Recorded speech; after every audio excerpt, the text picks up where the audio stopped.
এই নদী অনেক কথা জানে, কিন্তু সব কথা বলে না। এই নদীর বুকে যুগ যুগ ধরে কিছু মানুষ লড়াই করে বেঁচে আছে। তারা জেলে। নদীতে আজ হয়তো তাদের নৌকা দেখা যাচ্ছে না, কিন্তু তাদের জীবন আজও এই নদীর সাথেই বাঁধা। জেলে হওয়া শুধু পেশা না, এটা উত্তরাধিকার।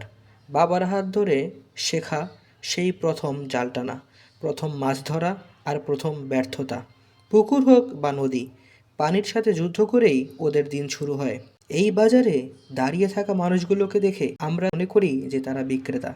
আমরা দেখি না তাদের ভোরের ঘাম, রাতের দুশ্চিন্তা আর অনিশ্চিত আগামীর ভয়। একটা মাছের দাম আমরা ঠিক দিয়ে দিই, কিন্তু আমরা সেই মানুষের জীবনের দামটা মনে হয় দিতে জানি না। আমরা হিসাব করি না যে কতটুকু কষ্ট উনি করেছেন।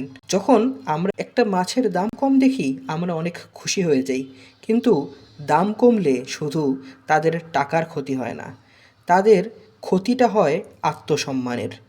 আজ নদী বদলেছে, বদলেছে সময়, কিন্তু জেলেদের লড়াই থামেনি।